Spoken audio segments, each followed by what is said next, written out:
Subscribe कीजिए मेरे channel maths with पूजा को और बेल आइकन को दबाना ना भूलें, जिससे आप मेरे मैथ लेक्चर्स को सबसे पहले देख सकें। मेरे वीडियो लेक्चर्स को शेयर कीजिए। Thank you. वेलकम अगेन बेटा। ट्रिग्नोमेट्रिक फंक्शंस को कंटिन्यू करते हुए आज हम करेंगे एग्जाम्पल्स, और ये है एनसीईआरटी का example number 1। Convert 40 degree 20 dash into radian major. ठीक है भाई, 40 डिग्री 20 डैश के एंगल को आपने रेडियन में कन्वर्ट करना है। मैंने आपको लास्ट लेक्चर में क्या बताया था कि 1 रेडियन को जब भी डिग्री में बदलना है तो पाई ऊपर आएगा। क्लियर? यानी कि 1 radian is equal to 1 degree is equal to pi by 180 radian. ये हमने सीखा था। अब यहाँ पर एक बात जो ध्यान देने की है कि अगर ये केवल 40 डिग्री होता तो हम यहाँ 40 से मल्टीप्लाई कर देते और हमारा रेडियन मेजरमेंट आ जाता, लेकिन इसके साथ 20 डैश भी है। डैश मीन्स मिनट है, डिग्री नहीं है। तो इस मिनट को पहले हम डिग्री में बदलेंगे, कंप्लीट एंगल को डिग्री में बदलेंगे और फिर उस कंप्लीट एंगल को रेडियन में कन्वर्ट करेंगे। तो पहले हम इसको देखते हैं। नाउ 40 डिग्री 20 डैश का मतलब इन दोनों का सम होता है। ठीक है, तो ये हो जाएगा 40 डिग्री प्लस 20 डैश का मतलब हो गया 20 बाय 60 डिग्री। ये बात समझ आई आपको? ये बात समझ आई या नहीं आई? मैंने आपको बताया था कि 1 डिग्री में होते हैं 60 मिनट्स। ऐसे लिख लीजिए या ऐसे लिख लीजिए। क्लियर? समझ आ रही मेरी बात? इसको मैं उल्टा करके लिख दूँ। 60 मिनट्स में 1 डिग्री होती है। क्लियर? तो 1 मिनट में कितनी डिग्री होगी? तो हम 60 से डिवाइड कर देंगे तो ये हो जाएगा 1/60 डिग्री। क्लियर? तो मिनट को डिग्री में बदलने के लिए 60 से डिवाइड करेंगे। आपको बात समझ? जैसे आर और मिनट होता है, मिनट और सेकंड होता है 1 घंटे में। भाई 1 घंटे में कितने मिनट होते हैं? 60 मिनट होते हैं। लेकिन मिनट के घंटे बनाने हो तो हम 60 से क्या कर देते हैं? डिवाइड कर देते हैं। तो वही कॉन्सेप्ट यहाँ आ रहा है। छोटे को बड़े में बदलना है तो डिवाइड करना पड़ता है। तो अभी लास्ट वीडियो में बताया था मैंने, सेंटीमीटर को मीटर में बदलना है तो हम क्या करते हैं? डिवाइड करते हैं। ठीक है ना? मीटर को सेंटीमीटर में बदलना तो 100 से मल्टीप्लाई करते हैं। तो वही चीज़ हमने यहाँ यूज़ की है। ये था 40 डिग्री प्लस 20 डैश। 20 को 60 से डिवाइड किया तो ये डिग्री में कन्वर्ट हो गया। 21 जा 20, 23 जा 60। 40 डिग्री तो ये हो गया और 1/3 डिग्री ये हो गया। ये हो गया 40 प्लस 1/3 डिग्री। मिक्स्ड फ्रैक्शन है, कन्वर्ट कर दीजिए। 43 जा 120 और 120 में 1 ऐड करेंगे तो ये आ गया 121/3 डिग्री। इसके रेडियन बनाने हैं तो इक्वल टू करके इसको क्या कर दीजिए? 121/3 into pi by 180 radian major. ठीक है, सॉल्व कर दिए जितना हो जाता है। हम देखते हैं ये सॉल्व हो रहा है या नहीं हो रहा है। ये 11 की टेबल पे जाएगा और ये उस पर भी नहीं जाएगा, तो एज इट इज़ हम इसको छोड़ देंगे। ये आगे डिवाइड नहीं हो रहा है। 18 3 जा 54, तो 121 बाय 18 3 54, 540 पाई रेडियन। आप सी लगा सकते हो, ऐसे भी रेडियन लिख सकते हो। तो इधर हमारा डिग्री था और ये हमने इसको रेडियन में बदला। ये हमारा तरीका है इसको करने का कि 1 डिग्री इतने रेडियन के इक्वल होती है। अब हमारा क्वेश्चन है 40 डिग्री 20 डैश, जो कि कम्प्लीटली डिग्री में नहीं है। तो जो डैश वाला पार्ट था उसे भी हमने डिग्री में बदला। तो ये जो मेजरमेंट था, ये जो डिग्री मेजर था वो 121/3 डिग्री बना। इसको रेडियन बनाने के लिए हमने डायरेक्ट पाई बाय 180 से इसको मल्टीप्लाई कर दिया और जितना कैलकुलेट हो सकता था, जितना डिवाइड हो सकता था, मल्टीप्लाई हो सकता था, वो सब करने के बाद 121/540 पाई रेडियन आ गया। रेडियन मेजर में पाई आना बहुत नेसेसरी है, ये बात आपने ध्यान रखनी है। अब हम सेकंड क्वेश्चन पर चलते हैं, सेकंड एग्जाम्पल पर चलते हैं। ये क्या कहता है? Convert 6 degree convert 6 radian into degree measures. 6 radian को हमने डिग्री में बदलना है, तो इसको कैसे करेंगे? डायरेक्ट लिख दीजिए, वी नो दैट 1 रेडियन में, 1 रेडियन में क्या होता है? 180 बाय पाई डिग्री। सिंपल, अभी पाई को मत रखिएगा, सबसे लास्ट में रखेंगे हम। 1 रेडियन में 180 बाय पाई डिग्री होती है। लास्ट लेक्चर में मैंने आपको बताया था डिग्री से रेडियन बनाना है तो पाई ऊपर रहेगा, पाई बाय 180। रेडियन मेजर हमेशा पाई में मापा जाता है, ये ध्यान रखना। थोड़ी थोड़ी ट्रिक रखनी पड़ेगी, नया चैप्टर है ना, तो दिमाग में रखने के लिए आपको थोड़ी सी ट्रिक्स याद रखनी पड़ेंगी। धीरे धीरे आप हैबिचुअल हो जाओगे। अब हमें वर्बली याद रहता है कि 45 का मतलब पाई बाय 4 है, लेकिन आपको भी टाइम लगेगा याद रखने में। तो आपने ये ध्यान रखना है कि पाई आपका ऊपर आएगा तो ऑब्वियसली 180 नीचे आएगा, लेकिन रेडियन से डिग्री बनाना है तो पाई नीचे आएगा तो 180 ऊपर आ जाएगा। अब ये तो 1 रेडियन है और हमारे पास कितना रेडियन है? 6 रेडियन है, तो यहाँ लिख दीजिए 6c लगा दीजिए या 6 रेडियन। भाई 1 इतना डिग्री है तो 6 में कितना होगा? 6 से मल्टीप्लाई कर दो, तो 6 इंटू 180 बाय, अब पाई की वैल्यू आप रख दो, यहाँ रख दो या अगले स्टेप में रख देना, बाय पाई डिग्री। क्लियर? इसको अब आपने कंप्लीटली डिवाइड करना है, मिनट में, सेकंड में, सब में कन्वर्ट करना है। तो ये हो जाएगा 6 इंटू 180 बाय 22 इंटू 7। क्लियर? अब हम इसको सॉल्व करते हैं। जितना ये हो जाता है, 2 1 जा 2, 2 1 जा 2, 2 3 जा 6, आगे ये भाई कैंसिल नहीं हो रहा है, तो 7 3 जा आ गया 21। ध्यान देना, ऊपर आ गया 180 इंटू 21, ठीक है, 0, ठीक है भाई। 18 1 जा 18, कैरी 1, 18 2 जा 36 में 1 ऐड करोगे 37। भाई 0 18 एकम 18, 18 दूनी 36 और 1 37, सिंपल सा मैथ है। 3780 बाय 11 डिग्री आ गया। अब ये आपका आंसर यहाँ कंप्लीट नहीं है, इसे आपने मिनट में और भाई सेकंड्स में भी कन्वर्ट करना है, तो वो पार्ट अब मैं आपको यहाँ करके दिखा रही हूँ। 3780 बाय 11 डिग्री डिवाइड कर लेना भाई। डिवाइड नहीं आती है तो अपना साइड में कर लेना, मैं डायरेक्ट कर रही हूँ। 11 3 जा 33, ठीक है, 4 बचेगा, 11 4 जा 44, फिर 4 बचेगा, 0 कैंसिल करोगे, 0 ऊपर से लोगे, 11 3 जा 33 करोगे तो यहाँ आपका 7 आ जाएगा। तो 343:7 बाय 11 डिग्री, ठीक है। डिवाइड कर सकते हो आप आराम से, इसे बीच में रखना डिविडेंड की जगह, इसे डिवाइजर की जगह और डिवाइड कर लेना। तो ये आपका आ गया 340/7 बाय 11 डिग्री। अब इसमें 343 डिग्री तो कंप्लीट है और 7 बाय 11 डिग्री वो है जो 1 से कम है, 1 डिग्री पूरा होने में कमी है। तो इसके मिनट्स बनाएंगे जिसके लिए हम इसे 60 से मल्टीप्लाई करेंगे। तो ये हो गया 343 डिग्री प्लस 7 बाय 11 इंटू 60 करके कंप्लीट पे मिनट्स लगा देना, कैंसिल नहीं हो रहा है। तो ये हो जाएगा हमारा 343 डिग्री। 60 को 7 से भी मल्टीप्लाई कर दो, 7 6 42, 420/11 मिनट। फिर डिवाइड कर दो, तो ये हो जाएगा 343 डिग्री प्लस 11 3 जा 33, 12 में से 3 गए 9, 11 8 जा 88 इज टू 2 बाय 11 मिनट, यानी 38 minutes is to 2 by 11 minute. 38 minute complete हो गए, 2 बाय 11 लेस देन 1 है। तो ये हो जाएगा 343 degree plus 38 minute plus 2 by 11 के सेकंड बनाने के लिए 60 से फिर मल्टीप्लाई कर देंगे और ये सॉल्यूशन आपका हो जाता है 343 degree plus 38 dash plus 120 by 11 seconds, ठीक है। इसको एक बार लास्ट और डिवाइड कर दीजिए आप। यहाँ पर थोड़ा सा मैं ये अंडरलाइन कर देती हूँ ताकि आपको ये गैप पता लग जाए कि क्या चल रहा है। तो ये आपका, मैं डायरेक्ट लिख रही हूँ कि प्लस का साइन हटा देती हूँ मैं यहाँ से अब।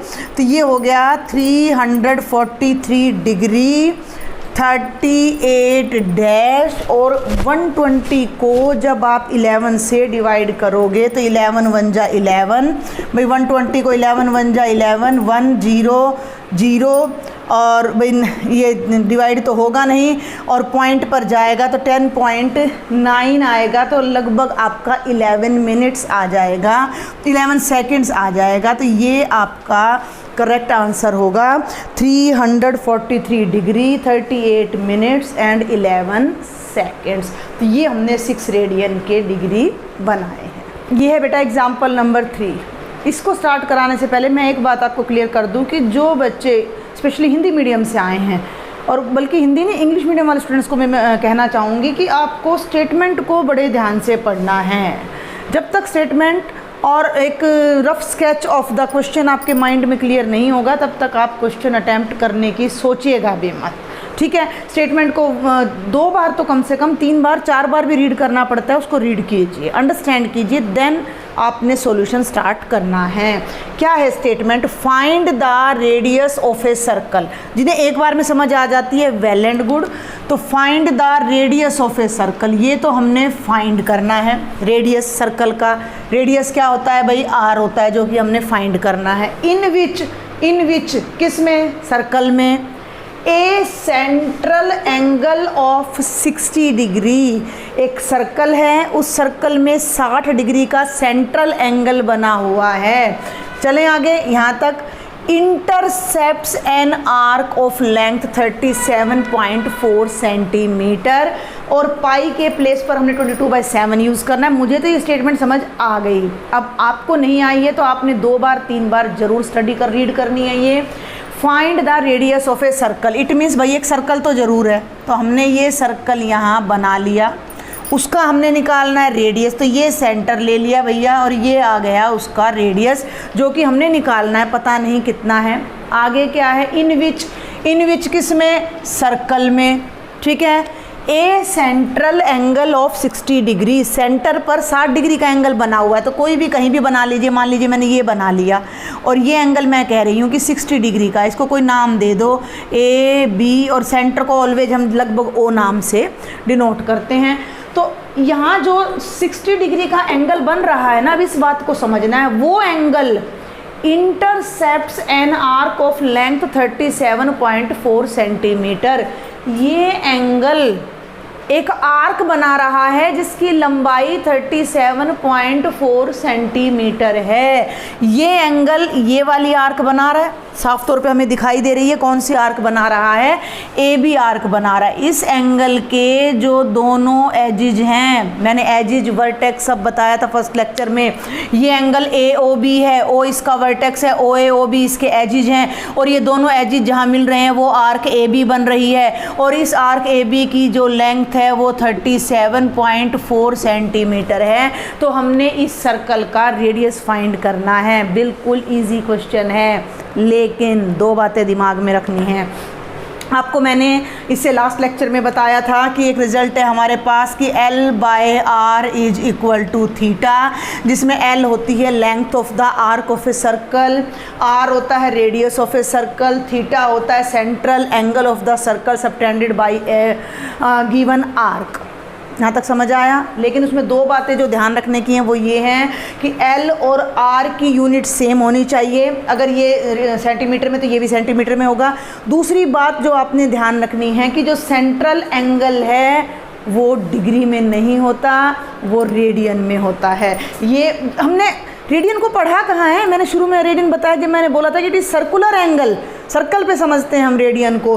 तो ये रेडियन में कन्वर्ट करना बहुत ज़रूरी है। तो बिल्कुल आसान सा क्वेश्चन है, अगर हम इन 2-3 छोटी छोटी बातों को ध्यान रख लेते हैं तो। क्लियर? तो हमने लिख लिया कि let R be the radius of circle, let R be the radius of circle, central angle is equal to theta is equal to 60 degree. क्योंकि मुझे पता है कि मुझे इसे रेडियन में कन्वर्ट करना है तो मैं पहले ही कर लेती हूँ। तो ये हो जाएगा 60 इंटू पाई बाय 180, 63 जा 180, और थीटा की वैल्यू आ गई पाई बाय 3। Got it? और आर हमने फाइंड करना है। अब बच क्या गया? Arc length. तो आर्क लेंथ या length of arc A B आप ये लगाएं length of arc A B, arc के लिए ये सिंबल हम यूज़ करते हैं, कितनी लेंगे, एल लेंगे, जो कि कितनी है 37.4 सेंटीमीटर। तीनों चीज़ें हमने नोट कर ली। अब अपना फॉर्मूला लगा दीजिए and you are done. We know L by R is equal to theta. कैसे भी घुमा लीजिए इस फॉर्मूले को, L is equal to R theta, R is equal to L by theta, जैसे आपका मन करे। तो L by R is equal to theta, got it. आगे बढ़ते हैं, L कितना है भाई 37.4 by R is equal to pi by 3। Clear. अब हमने इस वैल्यू को सॉल्व करना है, जो मैं आपको उस तरफ करके बताती हूँ। पाई पहले ही बता रखा है, 22/7 लेना है, और भाई 37.4, तो R को उधर ले जाओ, बाकी सबको इस तरफ ले आओ और जस्ट सॉल्व कर दो। तो ये देखिए 37.4 है, इसको तो मैं लिखती हूँ 374/10, इसका तो मैंने बना दिया 374/10। ये जो R था डिनोमिनेटर में था, राइट साइड में जाके ये ऊपर न्यूमरेटर में चला गया। ये 3 इधर नीचे राइट में नीचे था, ऊपर चला जाएगा, जो कि यहाँ आ गया इंटू 3, और जो पाई है वो यहाँ आ गया, इज इक्वल टू R की वैल्यू आ गई। और अब इस पाई के प्लेस पर हमने रखना है 22/7, 374 into 3 into by 10 into 22 into 7 is equal to R। इसकी जो भी कैलकुलेशन आएगी वो आपकी रेडियस की लेंथ आ जाएगी। Should I solve? चलिए मैं देखती हूँ आपके लिए सॉल्व करके। ये 22 पे कट जाएगा पूरा, ठीक है भाई। 22 1 जा 22, आप डिवाइड कर लीजिएगा भाई, जिन बच्चों को नहीं आता अपना प्रैक्टिस करें। तो 22 1 जा 22, 5 4 और ये 7 पे, तो कितना आ गया 17 आ गया। ये आपका आ जाता है 17। 7 3 जा 21, 21 को 17 से मल्टीप्लाई कर दीजिए एंड डिवाइडेड बाय 10, तो ये आपका 357 आ रहा है भाई। Yes 357/10 is equal to R आ रहा है, और 357 को 10 से डिवाइड करना बिल्कुल आसान है। तो जो आपकी R की वैल्यू आएगी वो 35.7 सेंटीमीटर आ जाएगी। बहुत आसान सा क्वेश्चन था। दो ही छोटी छोटी बातें आपने ध्यान रखनी कि angle, central angle must be in radian, और अगर वो सेंटीमीटर में है तो ये भी सेंटीमीटर में ही होगा। क्लियर।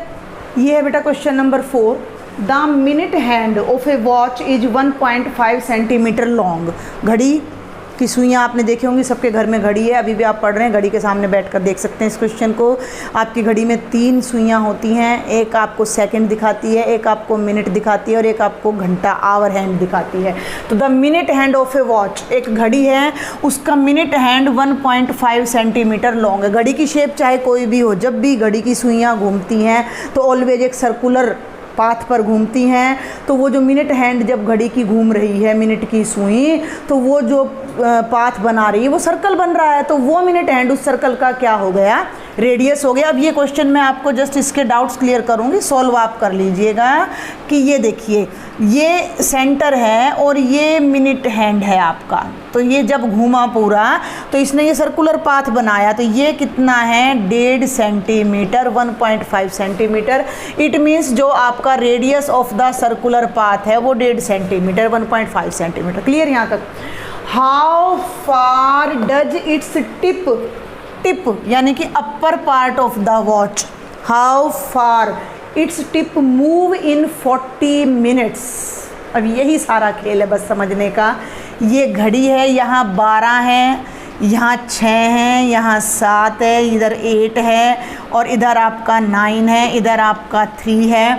ठीक है भाई, थोड़ा सा और ऊपर ले लेते हैं कुछ गड़बड़ ना हो, तो ये 8 है आपका।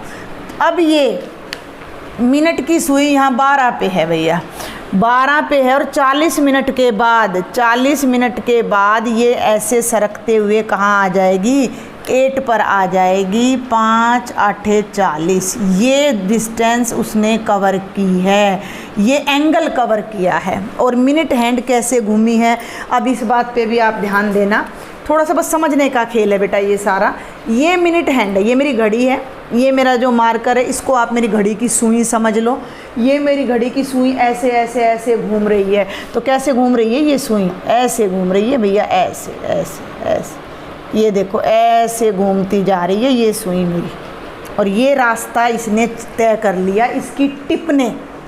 समझ आया भाई? मिनट हैंड की टिप यानी कि घड़ी की मिनट हैंड की जो सुई है, हैंड समझ आ गया हिंदी मीडियम वाले स्टूडेंट्स को कि जो घड़ी की सुइयाँ होती हैं उन्हें हैंड बोलते हैं। Minute hand, second hand, hour hand, वो घड़ी के हाथ हैं एक तरह से। तो ये मिनट हैंड है, तो ये इसकी टिप है यानी अपर पार्ट है। और ये अपर पार्ट ऐसे 40 मिनट में कितना चला? तो 40 मिनट में ये चला जितना मैंने ये लाल कलर किया हुआ है। तो ये हो गई आपकी आर्क की लेंथ। क्लियर? अगर ये पॉइंट ए है, सर्कल का सेंटर ओ है और ये पॉइंट बी है, तो हाउ फार का मतलब उसने जो आर्क डिस्क्राइब की है उसकी लेंथ आपने बतानी है, एल कितनी है। तो आपका जो क्वेश्चन है वो ये है कि लेंथ ऑफ आर्क क्या है? Got it? Length of arc क्या है? अब चक्कर ये है कि एंगल भी नहीं पता। ये कहते हैं 40 मिनट्स में, तो 40 मिनट्स में तो सुई यहाँ तक चल कर आई, ये एंगल कितना बना ये तो नहीं पता हमें। अब यही बात आपने बस कैलकुलेट करनी है। रेडियस आपको पता है, एल आपने फाइंड करना है, एंगल आप अपनी अंडरस्टैंडिंग से फाइंड करोगे। कैसे? अब ये देखो भाई, ये एक और एग्जांपल ले लेते हैं भाई। ये घड़ी है, ये 12 है, ये 3 है, जल्दी से देखें, ये 6 है और ये 9 है। ठीक है भाई, और ये आपका 5 है मान लीजिए, और ये आपका मिनट हैंड है और ये आपका आवर हैंड है। ठीक है भाई, ये इस घड़ी में 5 बज रहे हैं। ठीक है, ये तो बहुत धीरे सरकती है, लेकिन ये जो मिनट वाली सुई है ये 40 मिनट के बाद यहाँ आ जाएगी सरक कर, और 60 मिनट के बाद वापस वहाँ। इस बात को समझना जो मैं बोल रही हूँ। ये जो मिनट हैंड है मेरा 12 पे है, दोबारा 12 पे कब आएगा? 1 घंटे के बाद। 1 घंटे के बाद वो दोबारा 12 पे आ जाएगा। ठीक है ना? 1 घंटे के बाद, 1 घंटे का मतलब 60 मिनट के बाद दोबारा 12 पे आ जाएगा। यानी कि ये 60 मिनट में एक चक्कर पूरा करता है, और एक चक्कर पूरा होने का मतलब कितना? एंगल 2 पाई। क्लियर? तो मिनट हैंड 60 मिनट में 2 पाई एंगल कंप्लीट करता है, तो 40 मिनट में कितना एंगल कंप्लीट करेगा? तो वो चीज़ अब हमने लिखनी है।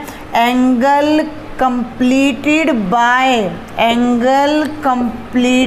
By minute hand in 40 minutes.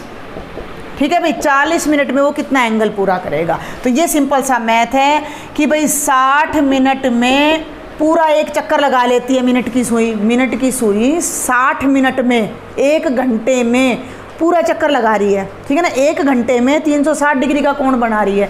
1 घंटे का मतलब 60 मिनट, 60 मिनट्स में 360 डिग्री का एंगल बन रहा है। तो 1 मिनट में कितना बनेगा?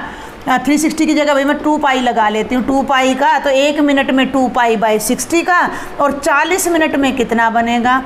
तो 2 पाई बाई 60 इंटू 40 का एंगल बनेगा। तो एंगल आपका हो जाएगा 2 पाई बाई 60 इंटू 40, 22 जा 40, 23 जा 60, और ये आ जाएगा 4 पाई बाई 3, जो कि आपकी किसकी वैल्यू आ गई है? थीटा की। क्लियर? तो यही मेन खेल था इस क्वेश्चन में कि थीटा कैसे फाइंड करना है। ये रेडियस हो गया 1.5 सेंटीमीटर। समझ गए ना? घड़ी की सुई है जो कि सर्कल पे घूम रही है, तो घड़ी की सुई की लंबाई हो गई रेडियस ऑफ द सर्कल जो कि 1.5 है। 60 मिनट में ये पूरा 360 डिग्री का एंगल बनाती है, तो 40 मिनट में इतना एंगल बनाएगी। ये थीटा आ गया। अब हमने एल फाइंड करना है। कर दो। एल क्या होता है? एल बाय आर बराबर है थीटा, तो एल आपका हो जाता है आर थीटा। कहा तो मैंने ये था कि आप ही करना। तो आर की वैल्यू 1.5 है, 1.5 का मतलब 15/10, थीटा का मतलब है भैया 4 पाई बाय 3, और पाई की जगह पर आपने क्या रखना है? 3.14। तो 3.14 का मतलब हो जाएगा 314/100। तो ये कैलकुलेशन है जो आपने अब करनी है। तो ये आ जाएगा 25, 5 3 जा 15, 5 5 जा 25, और नीचे 150 आ जाएगा। और ये कैलकुलेशन अब आप कर लीजिएगा। This is 6.28 centimetre. कैंसिल, ये देखो ये 3 से 3 कैंसिल हो गया भाई। 3 से 3 कैंसिल हो गया और ये रह गया 314/50। ठीक है भाई, 314/50 जो कि बन रहा है 6 पॉइंट, आंसर में इधर से देख रही हूँ भाई आपकी बुक से 6.28 सेंटीमीटर। तो आप अपने आप कर लीजिएगा, जो मेन लॉजिक था वो मैंने आपको बता दिया है, बाकी तो आपकी सिंपल अलजेब्रिक कैलकुलेशन है, आप आराम से कर सकते हो। And this is the last question of this exercise बेटा। Example number 5, if the arcs of same length in 2 circles, ध्यान देंगे, मैं एक बार पहले फटाफट रीड करती हूँ। If arcs of same length in 2 circles subtend angle 65 degree and 110 degree at the centre, find the ratio of their radii. ठीक है भाई, 2 सर्कल हैं, अलग अलग हैं, ठीक है, उनकी सेम लेंथ की आर्क्स हैं। ठीक है, एक सर्कल ये है, हम डायग्राम बना लेते हैं, बड़ा अच्छा रहता है डायग्राम बनाने से, हमें अच्छे से सारे कॉन्सेप्ट्स क्लियर हो जाते हैं, दिमाग पर ज़्यादा जोर नहीं डालना पड़ता है। भाई दोनों का रेडियस सेम नहीं है तो एक छोटा एक बड़ा ले लेते हैं। मैंने तो लगभग ना दोनों एक से ही बना दिए हैं। 2 सर्कल हैं, डिफरेंट रेडियस के सर्कल हैं। तो एक का रेडियस है भाई R1 और दूसरे का रेडियस अगर मैं मान लेती हूँ है R2। अब इनमें कॉमन क्या है कि आर्क्स ऑफ सेम लेंथ, दोनों में एक एक आर्क ले ली हमने और दोनों की लेंथ सेम है। ठीक है भाई, ये है OA और ये मैंने इसकी आर्क ले ली AB जिसकी लंबाई L है। क्लियर, और यहाँ भी मैंने एक आर्क ले ली इसकी ये PQ जिसकी लंबाई भी L है। क्लियर, बात समझ आ रही है? दोनों में सेम लेंथ की आर्क्स ले ली, 2 सर्कल हैं, subtend angle 65 and 110 degree at the centre. तो एक सर्कल की आर्क तो सेंटर पे एंगल बना रही है 65 डिग्री का और दूसरे सर्कल की जो आर्क है वो सेंटर पर एंगल बना रही है 110 डिग्री का। दोनों अलग अलग हैं तो भाई R1 वाले का एंगल मान लो θ1 है, R2 वाले का एंगल मान लो θ2 है। तो क्वेश्चन क्या है? Find the ratio of their radii. ये रेडाई होता है रेडियस का प्लूरल, रेडियस एक त्रिज्या, रेडाई कई त्रिज्या। तो 2 त्रिज्याएं निकालनी है तो त्रिज्याएं नहीं निकालनी है, उन दोनों के रेडियस का रेशो निकालना है। यानी कि हमारा क्वेश्चन है R1 रेशो R2 या R1/R2। देखो बेटा, सबसे पहले माइंड में ये क्लियर करना है कि फाइंड क्या करना है आपने। तो अब हम फटाफट से इसको करते हैं। इनमें कॉमन बात क्या है? कॉमन बात ये है कि दोनों की आर्क लेंथ सेम है। तो इस सर्कल से L निकाल लीजिए और इस सर्कल से L निकाल लीजिए, दोनों का L इक्वल है, उसको यूज करके आपने R1 और R2 की रेशो फाइंड करनी है। तो आप क्या लिखेंगे? Let R1 and R2 be the radii of given circles. ठीक है, लिख लीजिएगा R1 and R2 be the radii of given circles and θ1 and θ2 be the, θ1 θ2 की जगह तो ये आ ही जाएगा, चलो θ1 and θ2 be the central angle, be the central angle subtended by the arcs at centre. और आर्क लेंथ हमारी कितनी हो जाती है? L हो जाती है। क्लियर, तो θ1 हमारा कितना हो गया? 65 डिग्री, θ2 कितना हो गया? 110 डिग्री। तो फ्रॉम फर्स्ट